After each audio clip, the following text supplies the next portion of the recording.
आज हम लोग ITI संयुक्त प्रवेश परीक्षा जो कि 2014 में पूछा गया ये प्रश्न है, उस प्रीवियस ईयर के सामान्य ज्ञान प्रश्न को लेकर उपस्थित हुए हैं। तो जैसा कि आप पहला प्रश्न देख रहे हैं, महान हिंदू महाकाव्य। अब देखिए, जैसे ही महाकाव्य कहे तो आप दो बातें को याद रखिएगा, एक है रामायण और दूसरा है महाभारत। ये हिंदू धर्म का एक महत्वपूर्ण महाकाव्य है। यहाँ तक क्लियर है? अगर कोई पूछे कि हिंदू धर्म का महाकाव्य बताइए, क्या बताएंगे? हाँ, रामायण और महाभारत।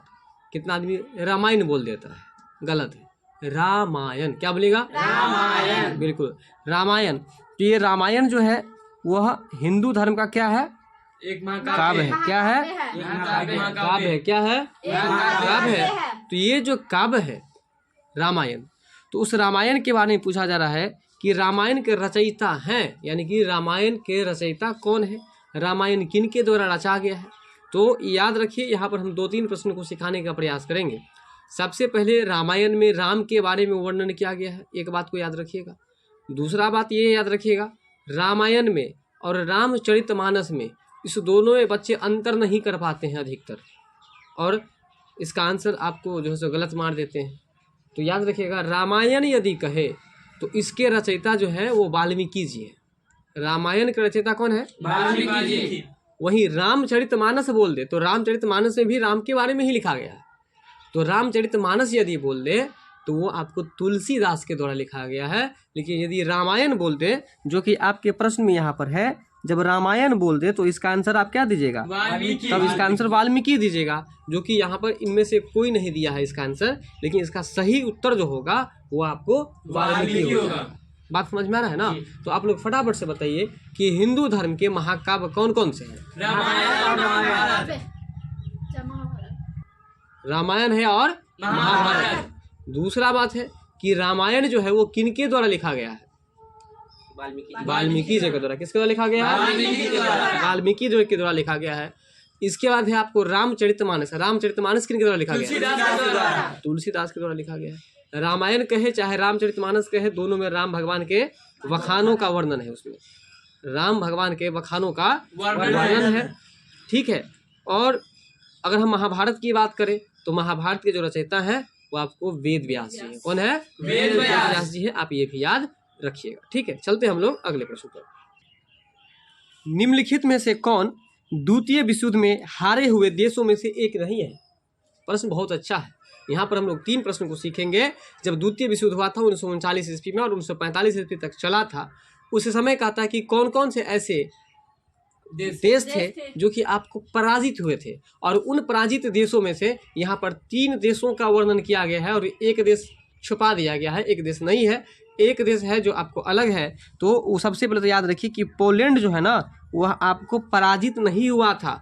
ध्यान से प्रश्न पर ध्यान दीजिए, आप लोग ध्यान से देखिए प्रश्न को। द्वितीय विश्व युद्ध के दौरान जो हारे गए देश का लिस्ट है, उसमें से 3 देश का वर्णन किया गया है, जिसमें से 3 देश कौन कौन से, पहले हम लोग उसको याद करेंगे। तो एक बार पुनः आइए। पहला जो देश है उसका नाम है आपको रोमानिया, दूसरा जो देश है उसका नाम है बुल्गारिया, और तीसरा जो देश है उसका नाम है आपको हंगरी। तीसरा देश का नाम क्या है? हंगरी। और कौन से देश हैं जो हारे हुए लिस्ट में नहीं आते? पोलैंड। याद रखिएगा। दूसरी बात, तो द्वितीय विश्व युद्ध के दौरान कौन कौन से देश हारे, बताइए इस क्वेश्चन के अनुसार से। रोमानिया है, बुल्गारिया है और हंगरी है, ठीक है। आपको एक प्रश्न और यहाँ पर हम सिखा देते हैं। अगर आपसे पूछे कोई हंगरी की राजधानी कहाँ है, बताइए, आपको पता होगा। बुडापेस्ट। हंगरी की राजधानी कहाँ है? बुडापेस्ट है, याद रखिएगा। तो द्वितीय विश्व युद्ध कब हुआ था? 1939। समाप्त कब हुआ था? 1945। बिल्कुल, जितना ही पूछा जाए उतना ही बोलिए। अगला प्रश्न है, निम्नलिखित में से, अगला प्रश्न है आपका, निम्नलिखित में से वह नदी जो दक्षिण गंगा, प्रश्न को VVI कर लीजिए, और VVI नहीं मोस्ट VVI कीजिए, प्रश्न बहुत ज़्यादा फंसने वाला है। जब दक्षिण गंगा बोले, ध्यान दीजिए, हम प्रश्न क्या बोले हैं? दक्षिण गंगा। प्रश्न क्या बोले? दक्षिण गंगा। प्रश्न क्या बोले? तो यहाँ पर गोदावरी उसका उत्तर लगाइएगा। लेकिन जब ये बोल दे कि दक्षिण की गंगा, की लगा दे, तो उसका आंसर कावेरी हो जाएगा। इसलिए प्रश्न बहुत ज़्यादा फंसाने वाला है।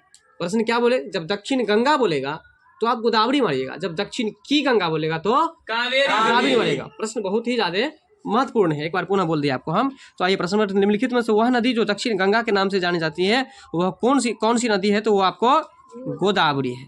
और इस प्रश्न में बच्चे को गलती कराने के चलते आप देख लीजिए कि कावेरी का उत्तर जो है ऑप्शन ए में दिया है कि नहीं दिया है, दिया है कि नहीं दिया है। तो इसीलिए याद रखिएगा कि जब दक्षिण गंगा कहे तो गोदावरी और दक्षिण की गंगा कहे कावेरी मान लीजिएगा। आप लोग यहाँ तक क्लियर है ना आप लोग? चलिए अगला प्रश्न है आपका। अब जो आपका अगला प्रश्न है वह उत्तर पूर्वी भारतीय राज्य, क्या है प्रश्न? वह उत्तर पूर्वी भारतीय राज्य जिसमें अन्य भारतीय राज्यों के लोगों को प्रवेश के लिए आंतरिक अनुज्ञा पत्र की आवश्यकता नहीं होती है। प्रश्न फिर से समझिए, और इस प्रश्न को समझने से पहले आप लोग हमारी बातों का जवाब दीजिए। सऊदी अरब या कोई भी विदेश रहने वाले कोई व्यक्ति आपके अगल बगल में होंगे तो आपको उनसे जानकारी ये प्राप्त हुआ होगा शायद कि विदेश जाने के लिए पहले कौन कौन सा कागज पत्र जुगाड़ करना पड़ता है। पासपोर्ट वीजा ना, तो पासपोर्ट वीजा जो है वो क्या है बताइए? वह एक जो है आपको आज्ञा पत्र कह सकते हैं, मतलब पहले आपको आदेश लेना होता है कि हम आपके देश में आना चाहते हैं, इसके लिए आपको कागज़ बना करके जाना होगा। अगर आप कागज़ बना करके नहीं जाएंगे तो आपको एंट्री नहीं लेने दिया जाएगा। तो ये बात है, थोड़ा भी बता कि नहीं है? नहीं पता है तो बस याद रखिएगा कि अपने भारत देश का जब कोई विदेश जाएंगे तो उनको पहले कागज़ पत्र जुगाड़ करना होता है, वीज़ा बनाना होता है, पासपोर्ट बनाना होता है। ठीक उसी तरह से आपको जो है ये प्रश्न जुड़ा हुआ है, तो ध्यान दीजिए प्रश्न पर। कह रहा है कि वह उत्तरी पूर्वी भारतीय राज्य।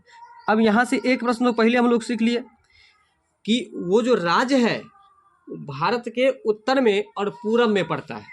कौन सा राज्य है तो ये आपको हम आगे बताएंगे, लेकिन पहले समझिए कि हम जिस राज्य के बारे में चर्चा कर रहे हैं वह भारत के किस एरिया में पड़ता है? उत्तर में और पूरब में। देख लीजिए ध्यान से कि वह उत्तरी पूर्वी भारतीय राज्य जिसमें अन्य भारतीय राज्यों के लोगों को प्रवेश के लिए, मतलब एक ऐसा राज्य का नाम बताना है जो भारत के उत्तर और पूर्वी में है, और उस राज्य में प्रवेश के लिए जब उस राज्य में आप प्रवेश करेंगे, एंट्री लेंगे ना, जाएंगे ना, तो आपको किसी की अनुमति की जरूरत नहीं है, किसी की ऑर्डर की जरूरत नहीं है। बात समझ में आ रहा है कि नहीं समझ में आ रहा है?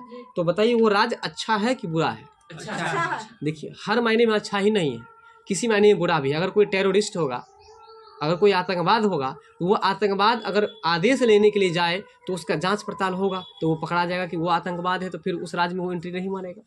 अगर कोई मान के चलिए आतंकवाद नहीं है, अगर सामान्य आदमी जाना चाहता है जो घूमने वूमने के मकसद से जा रहा है, तब तो उसके लिए ठीक है। इसीलिए हर मायने में ठीक नहीं है, इस मायने में गलत है कि यदि कोई आतंकवाद है तो बिना आज्ञा का वो यदि जाएगा तो उसके लिए बेस्ट ऑफर रहेगा कि वो आराम से चला जाएगा, बेस्ट चांस रहेगा, जा करके अपना हरकत शुरू कर देगा। इसीलिए अच्छा भी है और बुरा भी है। तो अब प्रश्न समझ में आ गया होगा कि भारत का ऐसा कौन सा राज्य है जो उत्तर और पूरब के क्षेत्रों में पड़ता है और उसमें प्रवेश होने के लिए, उसमें प्रवेश करने के लिए कोई भी अनुमति पत्र की जरूरत नहीं होती है, कोई भी ऑर्डर की जरूरत नहीं होती है। उस राज्य का नाम है, आपको क्या नाम है? तो त्रिपुरा। क्या नाम है? त्रिपुरा है। त्रिपुरा एक ऐसा राज्य है जहाँ पर प्रवेश के लिए, वहाँ जाने के लिए किसी भी तरह की अनुमति पत्र की जरूरत नहीं होती है। तो बता दीजिए फटाफट से कि त्रिपुरा की राजधानी कहाँ है? अगरतला। त्रिपुरा की राजधानी कहाँ है? अगरतला। अगर आपसे पूछे कि त्रिपुरा भारत के किस दिशा में है, आप बताएंगे? चलिए आप बताइए। उत्तरी और पूर्वी क्षेत्रों में। कहाँ है? उत्तरी और पूर्वी क्षेत्रों में। निम्नलिखित में से कौन सा मध्य एशियाई देश नहीं है? प्रश्न समझिएगा, कौन सा मध्य एशियाई देश नहीं है? किस देश के बारे में चर्चा हो रहा है? मध्य एशियाई देश। कौन सा मध्य एशियाई देश नहीं है? तो देखिए मध्य एशियाई देश कौन नहीं है, तो ध्यान दीजिएगा। प्रश्न है आपको अफगानिस्तान। क्या है? अफगानिस्तान। कौन सा देश है? अफगानिस्तान। निम्नलिखित में से कौन सा मध्य एशियाई देश नहीं है? तो ये आपको अफगानिस्तान है। मध्य एशियाई का मतलब पहले समझिए, फिर हम लोग उत्तर पर चलेंगे। एशिया आप लोग किस महादेश में है बताइए? उसी तरह से ये जिस देश के बारे में चर्चा चल रही है वो भी आपको एशिया महादेश में ही आता है, लेकिन एशिया महादेश के बीचों बीच में आता है। वो कहाँ पर आता है? बीच में आता है। कहाँ पर आता है?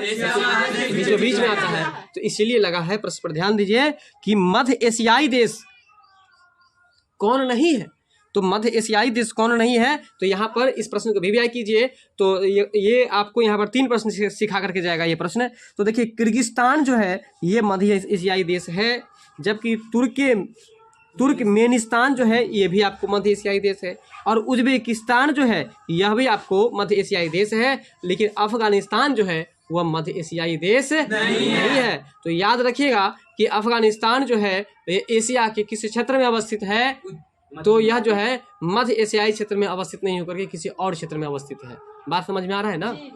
लेकिन मध्य एशियाई देश के अंतर्गत कौन कौन आता है? तो किर्गिस्तान, बोलिएगा तुर्कमेनिस्तान, फिर से बोलिए तुर्कमेनिस्तान, उज्बेकिस्तान, बोलिए अब यहाँ देखिए, बोलिए Kyrgyzstan, Turkmenistan, Uzbekistan, Kyrgyzstan, Turkmenistan, Uzbekistan.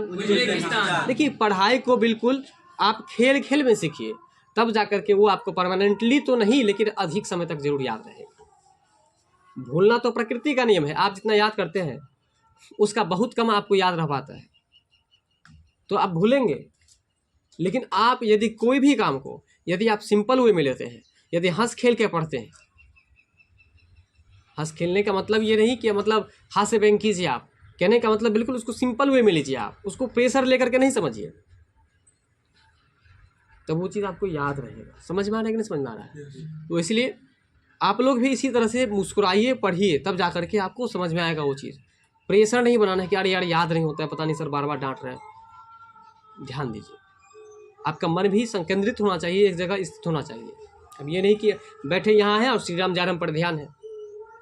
बात समझ में आ रहा है? अगर किसी भी वर्क पर आपको ध्यान है तो फिर वो गलत हो जाएगा।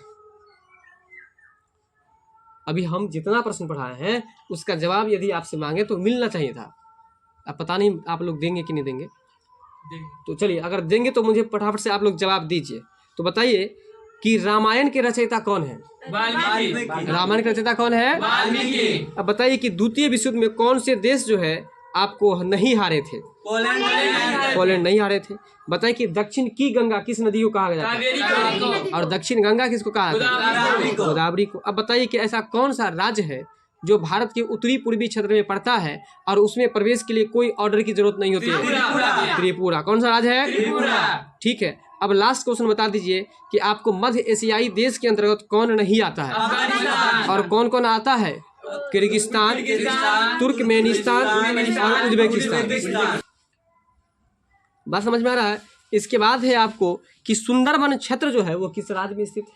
कौन सा वन है? सुंदरबन। सुंदरबन क्षेत्र जो है वो आपको किस राज्य में स्थित है? तो याद रखिएगा कि सुंदरबन क्षेत्र जो है वो आपको पश्चिम बंगाल में स्थित है। कहाँ पर स्थित है? पश्चिम बंगाल में। सुंदरबन क्षेत्र जो है वो कहाँ पर स्थित है? पश्चिम बंगाल में। पश्चिम बंगाल में स्थित है। चलिए, तो बताएंगे आप लोग कि पश्चिम बंगाल की राजधानी कहाँ है? कोलकाता है। ओडिशा की राजधानी कहाँ है? भुवनेश्वर। केरल की राजधानी कहाँ है? तिरुवनंतपुरम। चलिए, असम की राजधानी कहाँ है? दिसपुर। असम की राजधानी कहाँ है? दिसपुर है। तो बताइए, एक प्रश्न आप लोग कमेंट्स करके बताइएगा कि असम जो है, असम में किसकी खेती जो है प्रसिद्ध है? चाय की। चलिए, आप लोग बता ही दिए। चलते हम लोग अगले प्रश्न पर। तो एक प्रश्न और बताइएगा कि पश्चिम बंगाल का, कहाँ का? पश्चिम बंगाल का कौन सा त्योहार है जो खास तौर पर हिंदू धर्म के लिए बहुत ही फेमस है? आपका अगला प्रश्न है, निम्नलिखित में से कौन पुनर्नवीय संसाधन नहीं है? पुनर्नवीय संसाधन, कौन सा संसाधन? पुनर्नवीय संसाधन। बिल्कुल, पुनर्नवीय संसाधन जो है वो आपको नहीं है। तो पुनर्नवीय का मतलब समझ लीजिए, जैसे आप प्रश्न पढ़े थे 10वीं क्लास में ही पढ़े होंगे। चलिए, तो इसको हम सिंपल वे में आपको बताते हैं। पुनर्नवीय, पुनर्नवीय का मतलब पुनर मतलब पुनः, मतलब ऐसे संसाधन जिसका हम लोग एक बार प्रयोग करने के बाद दूसरी बार भी उसका प्रयोग कर सकते हैं, तो उसको हम लोग कहते हैं नवीकरणीय संसाधन, या उसे ही हम लोग क्या बोलते हैं? तो पुनर्नवीय संसाधन भी कह सकते हैं। तो देखिए, जैसे कि जल है, जब जल का एक बार प्रयोग करते हैं तो फिर जल चक्र के द्वारा फिर वही जल हमारे पास दोबारा वापस आ जाता है। आप ट्यूबवेल में से, कॉल में से पानी निकाले, फिर वो चला गया धरती में और धरती वाला फिर आपके पास आ गया। नहीं, आप जैसे क्या किए, खाना बनाए, भाप बना और भाप बन करके फिर वो गया ऊपर और ऊपर से फिर बारिश के माध्यम से आ गया।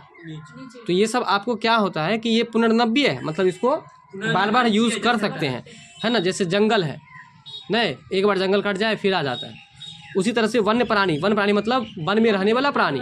तो ये सब जो है आपको पुनर्नवीय संसाधन के अंतर्गत आता है। कौन नहीं आता है तो याद रखिएगा, खनिज जो है आपको नहीं आता है। और यहाँ से एक प्रश्न, दो प्रश्न आप लोग सीखेंगे।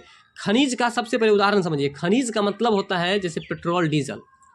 तो पेट्रोल डीजल जब गाड़ी में 1 लीटर डलाते हैं तो फिर क्या दूसरे दिन डलाने की जरूरत होती है कि नहीं जरूरत होती है? ऐसा तो नहीं कि दोबारा फिर आप उसका प्रयोग कर लेते हैं किसी न किसी रूप में, नहीं ना करते हैं। तो इसका मतलब खनिज जो है एक बार प्रयोग करने का दूसरा बार प्रयोग नहीं कर सकते हैं, इसलिए वो अनवीकरणीय है, यानी कि पुनर्नवीय नहीं है। बात समझ में आ रहा है कि नहीं आ रहा है? इसलिए याद रखिएगा कि खनिज जो है आपको पुनर्नवीय संसाधन नहीं है। जबकि कौन कौन है? जल है, वन्य प्राणी है और वन है। जल है, वन्य प्राणी है और वन है। बात समझ गए? यहाँ तक क्लियर है? चलिए, खनिज के अंदर क्या सब आता है? पेट्रोल, मिट्टी, तेल, ये सब पेट्रोलियम। अगला प्रश्न है आपका, हिमालय की निम्नलिखित में से कौन सी चोटी है जो भारत में स्थित नहीं है? कह रहा कि कौन सी चोटी है, किसकी? हिमालय की। चोटी समझते हैं कि नहीं समझते? पहले बताइए आप लोग। चोटी कहाँ है? आपके सर पर है चोटी। कहाँ है? आपके सर पर। ठीक उसी तरह से हिमालय का जो सबसे ऊपरी भाग है, जैसे आपका सर आपके शरीर का ऊपरी भाग है ना, उसी तरह से हिमालय का जो सबसे ऊपरी भाग है, बात समझ में आ रहा है ना, उसको ही हम लोग चोटी बोलते हैं या शिखर बोलते हैं। क्या बोलते हैं? चोटी या शिखर। तो कहता है कि हिमालय का कौन सा चोटी है जो भारत में स्थित नहीं है? तो देखिए, भारत में जो स्थित नहीं है वो है आपको अन्नपूर्णा। क्या है? अन्नपूर्णा। क्या है? अन्नपूर्णा। अन्नपूर्णा जो है वो भारत में स्थित नहीं है। जबकि कंचनजंगा जो है भारत में ही स्थित है। नामचा वर्मा जो है यह भी भारत में स्थित है। कामेत जो है यह भी आपको भारत में स्थित है। बात समझ रहे हैं ना? चलिए अब जरा सीखिए आप लोग कि कौन सी चोटी जो है भारत के किस राज्य में है। जैसे कि अगर हम बात करें सबसे पहले अन्नपूर्णा चोटी पर, तो अन्नपूर्णा चोटी जो है, अन्नपूर्णा क्या है? हिमालय की चोटी है। तो अन्नपूर्णा जो हिमालय की चोटी है ये आपको भारत में अवस्थित नहीं होकर ये आपको नेपाल में है। कहाँ पर है? नेपाल में है। वहीं अगर हम बात करें कंचनजंगा चोटी की, तो ये आपको सिक्किम राज्य में है। कहाँ पर है? सिक्किम राज्य में। इसके बाद हम आपको बता दें नामचा वर्मा के बारे में। ये नामचा वर्मा चोटी जो है ये आपको अरुणाचल प्रदेश में है। इसके बाद है आपको कामेत चोटी। कामेत चोटी है जो कि आपको उत्तराखंड में है। कहाँ पर है? उत्तराखंड में। याद रखिएगा ना। तो बताइए कि अन्नपूर्णा चोटी कहाँ है? नेपाल में। अन्नपूर्णा चोटी कहाँ है? नेपाल में। इसका कंचनजंगा चोटी कहाँ पर है? सिक्किम में। नामचा वर्मा कहाँ है? अरुणाचल प्रदेश में। कामेत उत्तर प्रदेश, उत्तराखंड में है ना। कामेत चोटी कहाँ पर है? उत्तराखंड में। चलिए, तो कहने का मतलब ये है कि कंचनजंगा, नामचा वर्मा और कामेत जो है वो भारत में स्थित है, जबकि अन्नपूर्णा चोटी जो है वो भारत में स्थित न होकर के यह नेपाल में स्थित है। क्लियर है यहाँ तक? चलिए, अगला प्रश्न है आपका, 1992 ईस्वी में जो पृथ्वी सम्मेलन हुआ था, उस पृथ्वी सम्मेलन वो जो पृथ्वी सम्मेलन हुआ था वो कहाँ पर आयोजित हुआ था? प्रश्न आपसे ये पूछ रहा है कि 1992 में पृथ्वी सम्मेलन डॉट में आयोजित हुआ, मतलब कि कहाँ पर आयोजित हुआ? तो याद रखिएगा कि 1992 में जो आपको पृथ्वी सम्मेलन हुआ था ये आपको रियो डी जेनेरो में। कहाँ पर? रियो डी जेनेरो में। कहाँ पर? रियो डी जेनेरो में आयोजित हुआ था। तो बताइए हम किसके बारे में बात कर रहे हैं? प्रथम पृथ्वी सम्मेलन का। पृथ्वी सम्मेलन के बात कर रहे हैं, उसके बारे में बात कर रहे हैं हम। प्रथम की बात नहीं है यहाँ पर, ठीक है ना। पृथ्वी सम्मेलन की बात कर रहे हैं। और 1992 में जो पृथ्वी सम्मेलन हुई थी वह आपको कहाँ पर हुई थी? रियो डी जेनेरो में। याद रखिएगा। अब जो है यदि आप प्रथम की चर्चा किए हैं तो ये भी सुन लीजिए कि प्रथम जो हुआ था ये आपको 1992 में ही हुआ था, यानी कि आप जो बोले वो सही है। 1992 में जो पृथ्वी सम्मेलन हुआ था वो कब हुआ था? 1992 में। और ये कहाँ पर हुआ था? रियो डी जेनेरो में हुआ था। तो अगर आपसे पूछेगा कि प्रथम पृथ्वी सम्मेलन कब हुआ था? 1992 में। बिल्कुल। अगर आपसे ऐसे उल्टा पूछ दे कि 1992 में कौन सा पृथ्वी सम्मेलन हुआ था? प्रथम। कहाँ पर आयोजित हुआ था? आपका अगला प्रश्न है, 15वीं लोकसभा के सभापति का नाम है। देखिए, 15वीं लोकसभा के सभापति, किस लोकसभा के सभापति? 15वीं लोकसभा के जो सभापति हैं उनका नाम है आपको मीरा कुमार। क्या नाम है? मीरा कुमार। 15वीं लोकसभा के जो सभापति हैं उनका क्या नाम है? मीरा कुमार नाम है। इसके बाद जो आपका अगला प्रश्न है, संकेताक्षर ITCZ क्या है? ITCZ से क्या अभिप्राय है ना? ITCZ है। क्या है? ITCZ के बारे में हम लोग जानेंगे कि इसका फुल फॉर्म क्या होता है। तो देखिए, आई से आपको हो जाता है ठीक है। इसका जो हिंदी अभिप्राय दिया हुआ है, अंतर उष्णकटिबंधीय अभिसरण क्षेत्र। देखिए इसको देख करके आप लोग को बोलना होगा, इसलिए देख करके फटाफट से बोलिए, है ना। अंतर उष्णकटिबंधीय अभिसरण क्षेत्र, ऐसे बोलिए, अंतर उष्णकटिबंधीय, क्या बोले, उष्णकटिबंधीय अभिसरण क्षेत्र, बोलिए। अब पूरा बोलिए तो, अंतर उष्णकटिबंधीय अभिसरण क्षेत्र, फिर से बोलिए, बिल्कुल। तो अंतर उष्णकटिबंधीय अभिसरण क्षेत्र, ITCZ का फुल फॉर्म क्या हुआ, तो अंतर उष्णकटिबंधीय अभिसरण क्षेत्र। फिर से बोलिए तो, अंतर उष्णकटिबंधीय अभिसरण क्षेत्र, ये आपको याद रखना होगा, ठीक है। और इसको भी व्याख्या कर लीजिए आप लोग। नेक्स्ट क्वेश्चन है, विश्व प्रसिद्ध स्मारक जो ताजमहल है, डॉट की स्मृति में बनवाया गया था। कहने का मतलब ताजमहल का निर्माण किसके याद में बनाया गया था, बताइए आप लोग। मुमताज के याद में, लेकिन मुमताज ऑप्शन में नहीं है, इसलिए इसका आंसर हो जाएगा आपको इनमें से कोई नहीं। किसके याद में बनाया गया था, मुमताज के याद में, तो मुमताज है ही नहीं। तो याद रखिए कि ताजमहल किनके स्मृति, स्मृति का मतलब याद में, तो किसके याद में बनाया गया था, मुमताज के याद में, बिल्कुल। तो याद रखिएगा कि विश्व प्रसिद्ध जो ताजमहल है वो आपको मुमताज के याद में बनाया गया था। और किसके द्वारा बनवाया गया था, तो शाहजहां के द्वारा। किसके द्वारा बनवाया गया था, शाहजहां के द्वारा, बिल्कुल। अगर आपसे पूछे कि ताजमहल का निर्माण किसके द्वारा किया गया, तब शाहजहां के द्वारा। अरे भाई साहब, किसके द्वारा करवाया गया तब ना, लेकिन किसके द्वारा किया गया, मतलब उसको किसी मिस्त्री ने बनाया होगा, और उस मिस्त्री का नाम था उस्ताद ईसा लाहौरी। याद रखिएगा, क्या नाम था, उस्ताद ईसा लाहौरी जो है वो इस ताजमहल का निर्माण करवाया, उस मिस्त्री का नाम था। इसलिए कभी कभी लोग पूछ देता है कि ताजमहल किसने बनाया, तो लोग बोल देता है शाहजहां। बात समझ में आ रहा है, लेकिन बनाया कौन, मिस्त्री बनाया, और मिस्त्री का नाम क्या था, उस्ताद ईसा लाहौरी। क्या नाम था, उस्ताद ईसा लाहौरी, बिल्कुल। बात समझ रहे हैं ना। अगला प्रश्न है, टका क्या है, टका डॉट देश की मुद्रा है, मतलब टका जो है वो किस देश की मुद्रा है, बांग्लादेश की। ये तो पता ही होगा आप लोगों को कि टका किस देश की मुद्रा है, बांग्लादेश की। और बताइए कि भारत देश की मुद्रा जो है वो क्या है, रुपया है, ठीक है ना। और नेपाल की जो मुद्रा है पैसा, वो भी रुपया ही है। पाकिस्तान की जो मुद्रा है वो भी आपको रुपया ही है। बात समझ रहे हैं ना। चलिए अब बताइए, अगला प्रश्न है 14 नंबर, कि निम्नलिखित नदियों में से कौन सी भागीरथी नदी की सहायक नदी नहीं है। कौन सी भागीरथी नदी की सहायक नदी नहीं है। देखिए भागीरथी नदी की सहायक नदी कौन नहीं है, तो रामगंगा जो है वो आपको नहीं है। जबकि कौन कौन है, तो पहले उसको याद करेंगे हम लोग। भी कर लीजिए इस प्रश्न को। भीलांगना जो है यह आपको भागीरथी की सहायक नदी है। जड़गंगा जो है यह भी आपको भागीरथी नदी की सहायक नदी है। केदार गंगा जो है यह भी आपको भागीरथी नदी की सहायक नदी है। तो इस तीनों को याद रखना है बच्चों। आपको एक नहीं याद रखना है जो आपको नहीं है। जो नहीं है उसको याद ही नहीं रखना, उसको याद करके कोई फायदा नहीं है। तो याद रखिए कि भागीरथी नदी की सहायक नदी कौन कौन है, बोलिए। भिलांगना, जड़गंगा है और केदार गंगा है। क्या क्या है, भिलांगना है, जड़गंगा है और केदार गंगा है। और इसमें पूछ रहा था कि कौन नहीं है, तो याद रखिएगा राम गंगा जो है वो आपको भागीरथी नदी की सहायक नदी नहीं है। बात क्लियर है कि नहीं। आपका अगला प्रश्न है, निम्नलिखित में से कौन सा देश जो फुटबॉल विश्व कप 2014 का मेजबान था। कहा कि कौन सा देश फुटबॉल विश्व कप 2014 का मेजबान था। तो इनमें से कोई नहीं वैसे भी है, और ये करंट का प्रश्न है, इसको तो याद ही नहीं रखना है, इसको कट कर दीजिए आप लोग। बात समझ रहे हैं।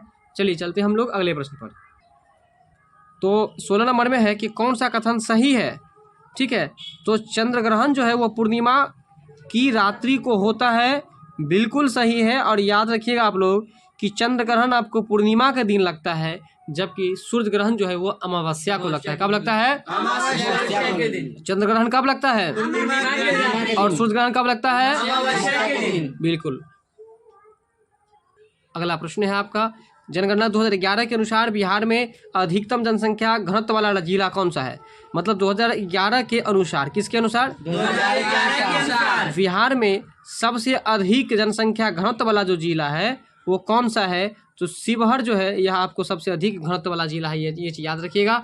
लेकिन 2011 के अनुसार से है, ये भी बात याद रखना है, 2011 के अनुसार से।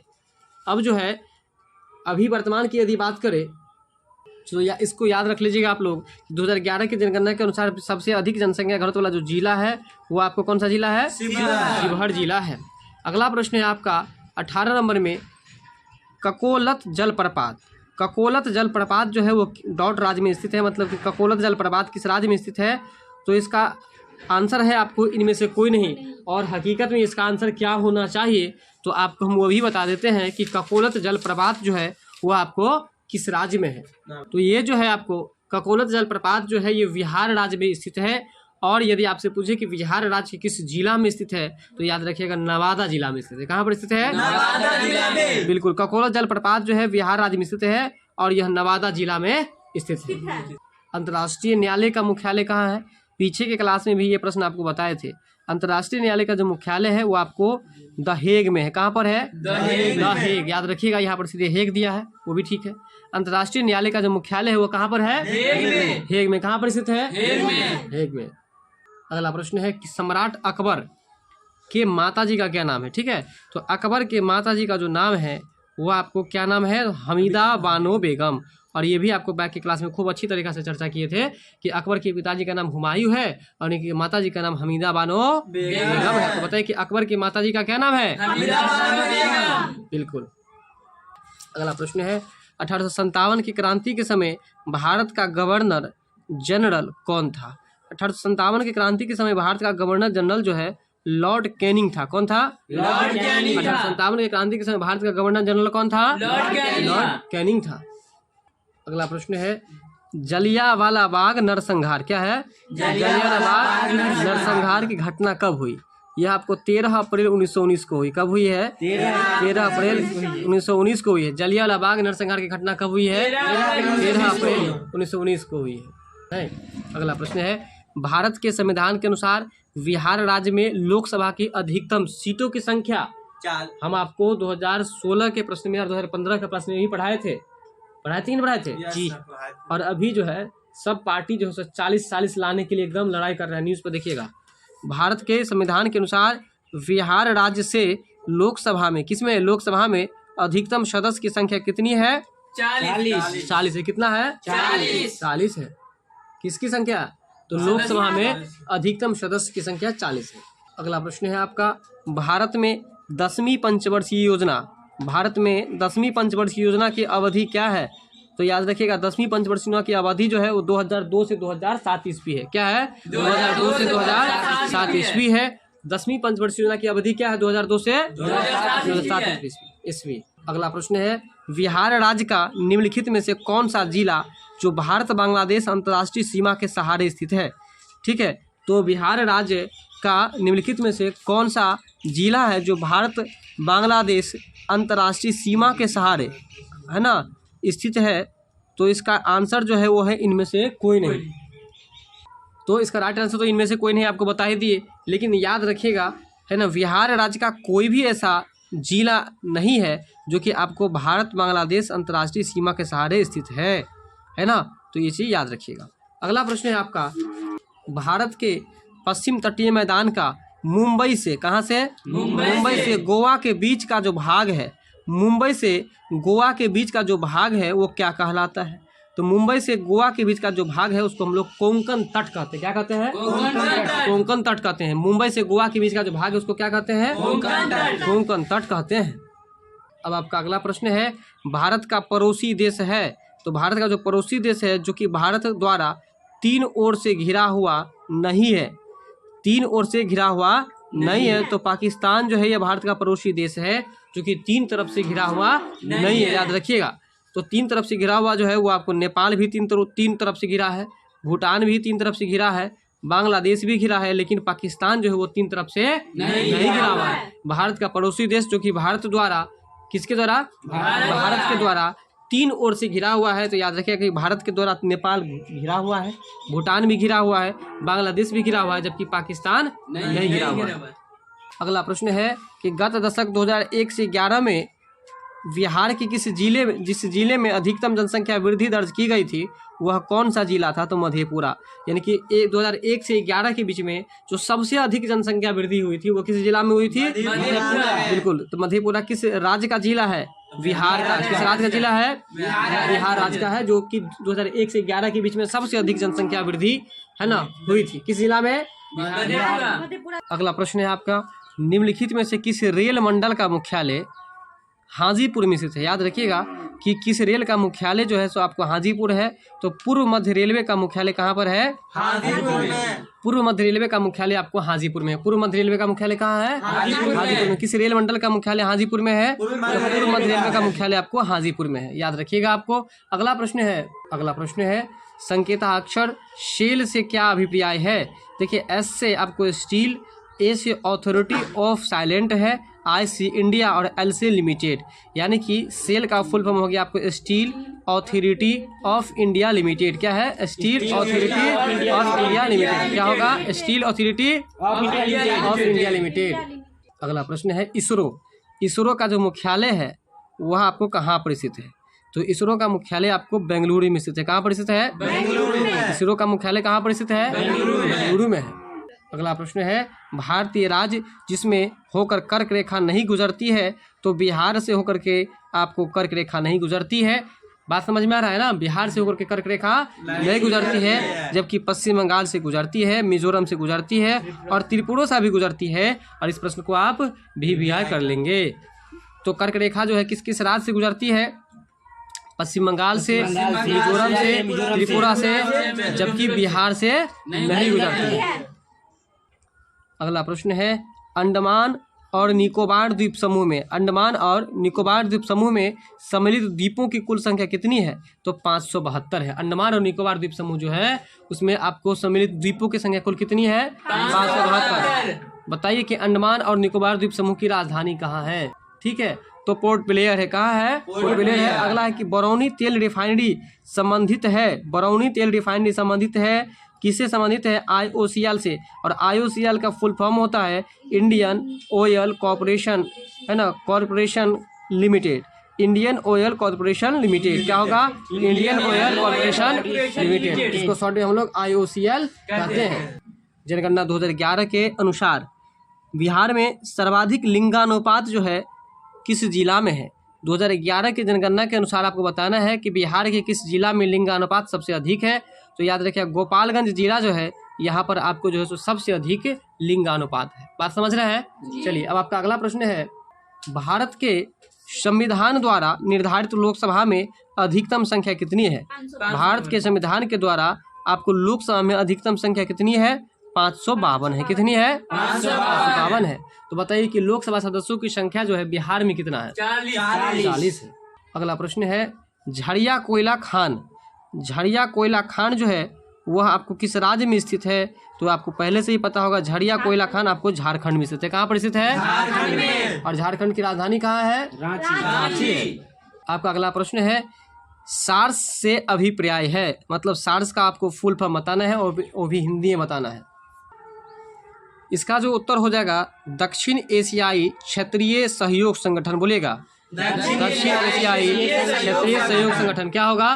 दक्षिण एशियाई क्षेत्रीय सहयोग संगठन। फिर से बोलिए दक्षिण एशियाई क्षेत्रीय सहयोग संगठन। तो ये था आपको सार्स का फुल फॉर्म। अगला प्रश्न है आपका निम्नलिखित में से कौन वर्ष 2011 में भारत के राष्ट्रपति थे?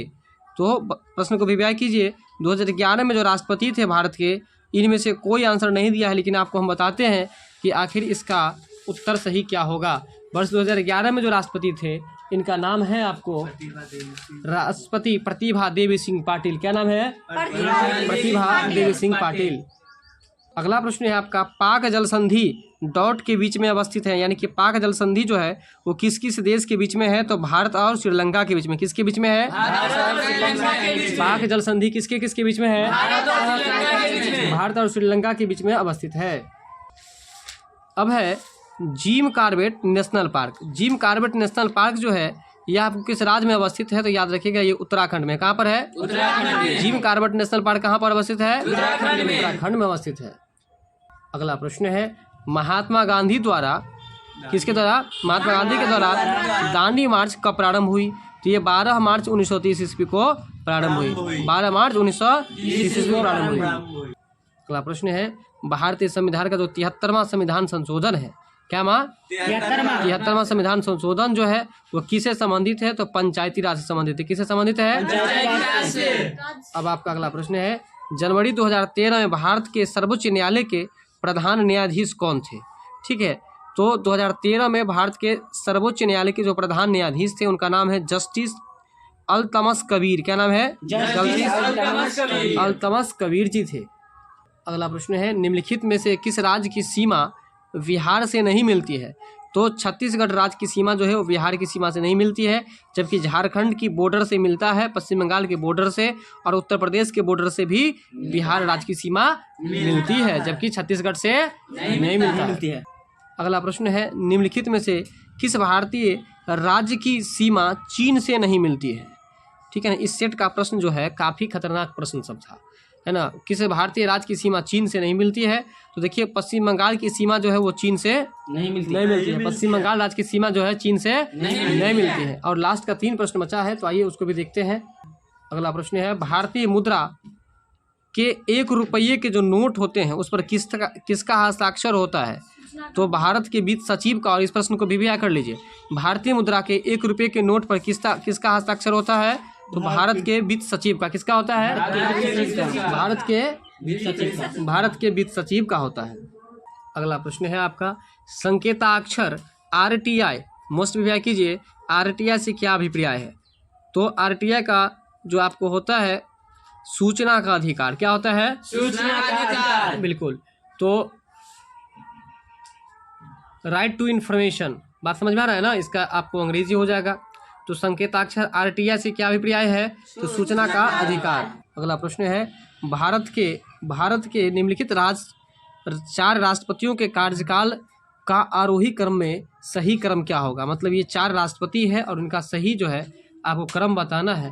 तो इनका सही क्रम जो हो जाएगा आपको, ये ऑप्शन ये डी है इसका, 4 1 2 3, यानी कि सबसे पहले ज्ञानी जैल सिंह रहे हैं, रहे हैं। दूसरे नंबर पर जो है ये 1 नंबर पर होंगे। दूसरे नंबर पर आपको R वेंकट रमन रहे हैं। ठीक है, कौन रहे हैं? इसके बाद तीसरे नंबर पर आपको शंकर दयाल शर्मा जी रहे हैं और चौथे नंबर पर जो रहे हैं श्री KR नारायण जी रहे हैं। बात समझ रहे हैं? तो इसको आप याद रखिएगा। और चलते हैं हम आज का जो लास्ट प्रश्न है उस पर चलते हैं। भारतीय संविधान के 8वीं अनुसूची में, किस अनुसूची में? 8वीं अनुसूची में जो भाषाओं की संख्या है वो कितनी है? 22। तो याद रखिएगा 22 भाषाओं का वर्णन जो है संविधान के 8वीं अनुसूची में किया गया है। ठीक है, वीडियो अच्छी लगे तो लाइक शेयर और सब्सक्राइब जरूर कर लीजिएगा। साथ में बेल आइकन पर भी क्लिक कर लीजिएगा और नोटिफिकेशन पर भी क्लिक कर लीजिएगा, वरना अगला वीडियो आप तक नहीं पहुंच पाएगा। ठीक है, मिलते हैं अगले वीडियो में। अब जो आपका अगला प्रश्न है